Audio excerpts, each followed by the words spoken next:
how's it going? I wanted to give a semi-short class on happiness based off of ideas from this amazing book called The Empty Chair, Finding Hope and Joy. Timeless wisdom from a Hasidic master, Rebbe Nachman of Breslov. So something that I find important to share about Rebbe Nachman of Breslov is that he himself struggled with depression. Amongst many things in his life, one of them being losing his child when he was just a baby. Rebbe Nachman knew that it was very, very, very, very important in life to seek out and constantly pursue happiness. One of the quotes that Rebbe Nachman shares is, "Never despair, never. It is forbidden to give up hope." So sometimes this is much easier said than done. A lot of very sensitive people recognize that there is pain in the world, that there is a lot of darkness in the world, that there are people out there living in poverty, there are people living with diseases, sicknesses, that we would be in denial if we didn't acknowledge the fact that there is a lot of darkness in the world. However, because all of us are Etzelem Elohim, all of us are made in the image of God, who is the greatest light and the most loving being of all, we have the ability to tap into that godliness inside of us and light up the world. So Jews around the world just celebrated the holiday of Hanukkah.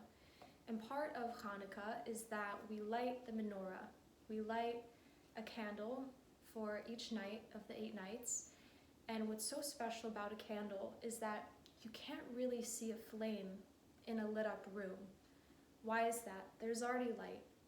You best see a flame in darkness. Sometimes it is truly in the darkest, most despondent times that it's our duty in the world to tap into that joy inside of us.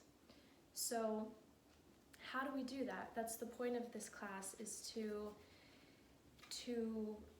encourage us to really seek it out and come up with strategies. So one of the first strategies that I wanted to share is basically the idea of faking it until you make it. Modern psychologists have proven that physiologically, by acting happy, by pretending as though you are joyous, joy shortly after follows. So Rebbe Nachman actually says, if you don't feel happy, pretend to be. Even if you are downright depressed, put on a smile. Act happy. Genuine joy will follow. By no means does this mean that we should escape from pain. It doesn't mean that for people who are sensitive and are grieving or have reason to be sad shouldn't cry out to God, shouldn't feel that pain. As nothing in this world is random, so too pain and hardship is also not. And if one feels the need to cry, that's actually a really, really beautiful way to reach out to God. Rabbi Nachman actually also teaches that we shouldn't confuse heartbreak with sadness and depression. Depression is really anger, a complaint against God for not giving you what you want. But when you have a contrite heart, you are like a little child crying because its parent is far away. So it can also be very, very unhealthy to be depressed, not only mentally, but also physically. There are a lot of studies that show that stress, anger, resentment, guilt, these negative feelings impact our digestive systems. They impact our ability to sleep. Anxiety causes insomnia for a lot of people, or a variety of heart issues. Of course, some people have chemical differences, and if they need medication, if they need different things to help them, then they should get that. These are merely strategies to pursue happiness and try to heal from the inside and tap into the light that is inside all of us. So another way to do that Rebbe Nachman teaches, as a theater major, I happen to love, because although it might feel a bit childish, it is a wonderful, wonderful, beautiful way to achieve happiness, and that is finding true joy is one of the hardest of all spiritual tasks. So if it's something that you find difficult, don't feel down on yourself. Don't feel, oh, well, why am I not happy? Or why can't I just be naturally happy? It's not so easy to be so naturally happy. So Rabbi Nachman says, if the only way to make yourself happy is by doing something silly, do it. Rabbi Nachman, and as we see in the world, with music, concerts, there's something very, very special about music that lifts us up, especially to be careful with the music that we listen to, that the lyrics are positive, that really even the beats, the instruments themselves are something that make our souls happy, not sad, not angry, but they lift us up and they give us brighter spirits. We should be very careful about the music that we do listen to.